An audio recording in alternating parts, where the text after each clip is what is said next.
कहानी शुरू होती है ब्लैक एंड वाइट स्क्रीन से और ये वक्त 90s के टाइम का है। यहाँ पर हम नरेटर की एक स्टोरी को सुनते हैं जहाँ पर वो ऐसा बोलते हैं कि यूनिवर्स में बहुत सारे सुपर हीरोज हैं, पर इसके साथ एक डार्क वर्ल्ड भी है और उसमें बहुत सारे मॉन्स्टर्स हैं और ये स्टोरी मॉन्स्टर्स की है।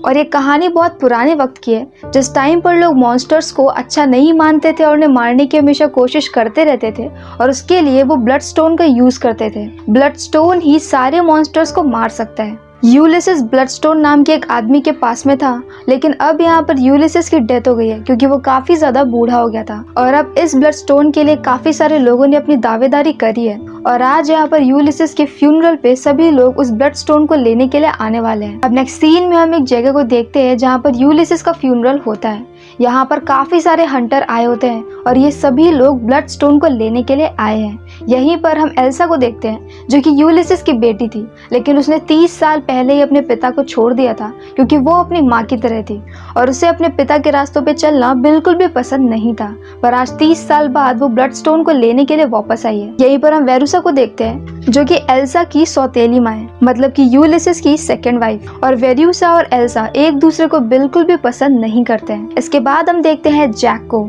जैक भी यहाँ पर एक हंटर की तरह आया है और उसको भी ब्लड स्टोन चाहिए। यहाँ पर वो ब्लड स्टोन को देखता है जो कि बीच में रखा होता है। वो उसे टच करने वाला होता है कि तभी वहाँ पर एक दूसरा हंटर आ जाता है जिसका नाम होता है जोशुआ और वो उसे अपने बारे में बताने लगता है कि उसने अभी तक काफी सारे मॉन्स्टर्स को मारा है। और अब इसके बाद नेक्स्ट सीन में हम वेरूसा को देखते हैं जो कि हर किसी को वेलकम करती है और ये बताती है कि किस हंटर ने कितने मॉन्स्टर्स को मार दिया है। और यहाँ पर जब वो जैक का नाम लेती है तो ये बताती है कि 100 मॉन्स्टर्स को अकेले जैक ने मारा है और बाकी सब मिला करके टोटल 200 होते हैं, मतलब कि जितने सबने मिलके मारे हैं उतने तो उसने अकेले ही मार दिए हैं। और एल्सा ने ऐसा कुछ भी नहीं किया होता है। इसके बाद वेरूसा ये बोलती है कि यूलिसिस हमारे बीच में नहीं है, लेकिन फिर भी वो हमसे बात करना चाहते थे। और इसके बाद वो एक ताबूत को ओपन करती है। इसके अंदर यूलिसिस का पुतला होता है जो कि सबको वेलकम करता है और ये बोलता है कि यहाँ पर एक कंपटीशन होने वाला है, जो इस कंपटीशन में जीतेगा वो ब्लड स्टोन को लेकर के जा सकता है। और इस कंपटीशन में उन्हें एक भूल भुलैया में छोड़ दिया जाएगा जो कि उन्हीं के घर के सामने वाले गार्डन में बनी है और वहीं पर उन्हें हथियार भी मिल जाएंगे। वहां पर अंदर एक मॉन्स्टर है, मॉन्स्टर के पास में ब्लड स्टोन बंधा हुआ है और जो भी उस मॉन्स्टर को मार देगा उसके पास वो ब्लड स्टोन आ जाएगा। अब यहाँ पर जो हंटर्स होते हैं ये सभी लोग एक्सपीरियंस्ड होते हैं, लेकिन एल्सा यहाँ पर 30 साल बाद अचानक से आ गई है तो सबको ये बात अच्छी नहीं लगती है। सब ये बोलते हैं कि एल्सा को यहाँ पर क्यों रखा गया है। तो वेरूसा उन्हें ये बताती है कि एल्सा यूलिसिस की बेटी है, कायदे में ये ब्लड स्टोन उसी को मिलना चाहिए था, लेकिन क्योंकि वो 30 साल पहले यूलिसिस को छोड़ करके चली गई थी इसलिए यहाँ पर उसकी दावेदारी ऐसी अकेले की नहीं है और वो भी यहाँ पर सबके साथ में कॉम्पिटिट करेगी और अगर जीत जाती है तो उसे ब्लड स्टोन मिल सकता है। और ये सुनने के बाद सब लोग शांत हो जाते हैं और अब इसके बाद इन्हें मेज के सामने लेकर के जाते हैं जहाँ पर जैक का नंबर पहला होता है। तो सबसे पहले मेज के अंदर जैक जाता है और उसके बाद उसके पीछे बाकी सारे हंटर्स भी आ जाते हैं। अब जब यहाँ पर सभी लोग मॉन्स्टर को ढूंढ रहे होते हैं कि तभी वहाँ पर एल्सा और जैक आमने सामने आ जाते हैं। जैक उसे ये बोलता है कि हमें आपस में फाइट किए बिना आगे बढ़ जाना चाहिए क्योंकि वो किसी भी कॉम्पिटिटर को मारना नहीं चाहता था।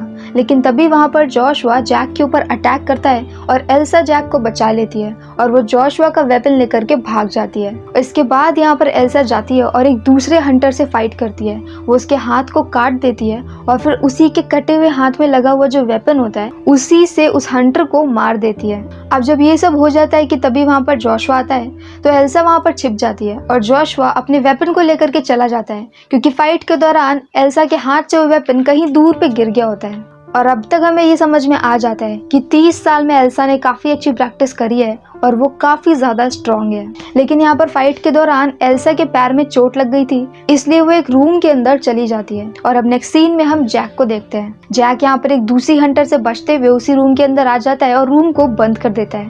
अब ये रूम ऐसा होता है कि एक बार बंद हो गया तो खुलेगा नहीं।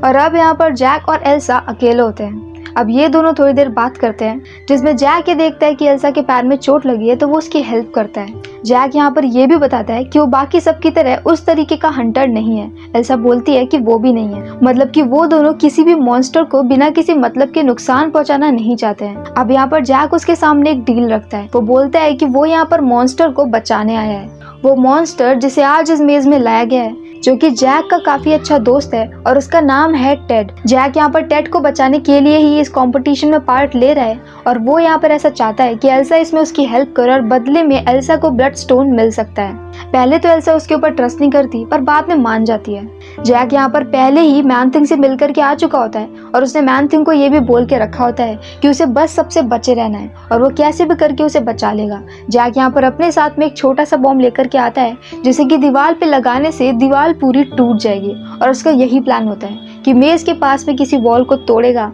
और जंगल में मैन थिंग के साथ में भाग जाएगा।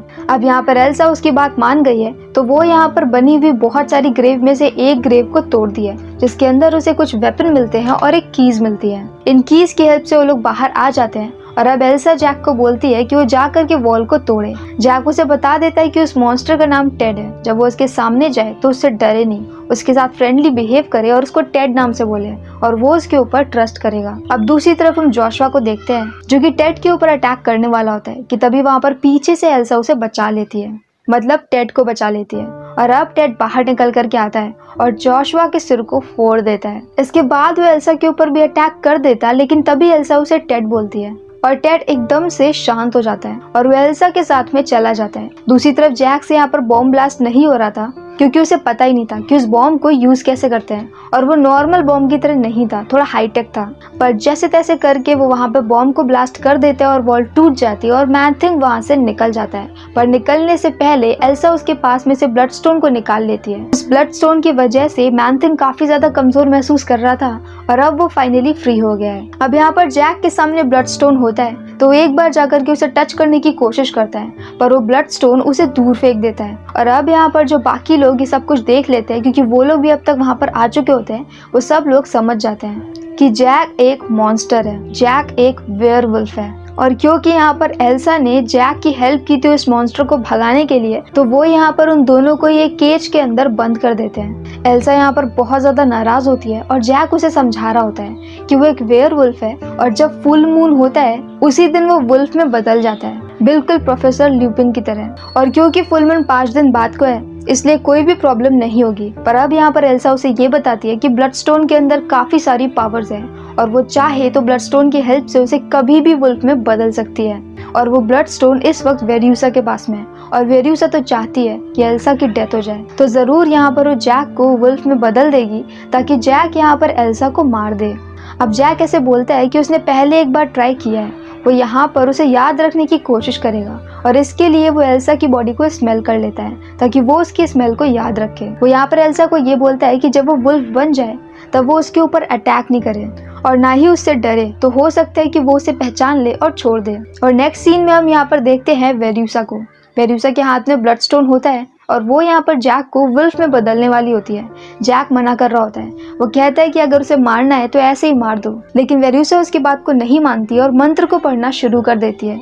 थोड़ी देर में यहाँ पर जैक वुल्फ में बदल जाता है। ये देख करके वेरियूसा मुंह फाड़ करके हंसने लगती है और जैक यहाँ पर उसे पकड़ के अपनी तरफ को खींच लेता है। और इसी टाइम पर वहाँ पर TVA के एजेंट्स आ जाते हैं और वो लोग जैक के ऊपर अटैक करते हैं। उस अटैक की वजह से जैक वेरियूसा को छोड़ देता है और केज से गायब हो जाता है, मतलब कि वो केज से भाग जाता है। वो यहाँ पर भाग करके छत पे चला गया होता है और छत से वो कूद कूद कर एक एक करके सारे हंटर्स और सारे TVA एजेंट्स के ऊपर अटैक कर रहा होता है। यहाँ पर जो वुल्फ जैक होता है उसे बिल्कुल ही उसी तरीके से डिजाइन किया जाता है जैसे कि पुरानी मूवीज में होता था। पहले की जो 90s के टाइम की जो भी मूवीज थी उसमें बहुत ज्यादा VFX तो यूज हो नहीं सकता था, तो वो लोग यहाँ पर रियल की कॉस्ट्यूम डिजाइन करते थे और यहाँ पर जैक की कॉस्ट्यूम भी रियल होती है। वो यहाँ पर एक एक करके सबको बुरी तरह से मार देता है और अब उसके सामने वेरियूसा आती है। वेरियूसा यहाँ पर जैक के ऊपर ब्लड स्टोन से अटैक कर रही होती है कि तभी वहाँ पर पीछे से एल्सा आ जाती है। एल्सा ने अपने आप को केज से फ्री कर लिया होता है। वो कुछ वक्त के लिए वेरियूसा के ऊपर अटैक करती है और वेरियूसा गिर जाती है। इसी वक्त में जो जैक होता है वो एल्सा के ऊपर अटैक करने जा ही रहा होता है,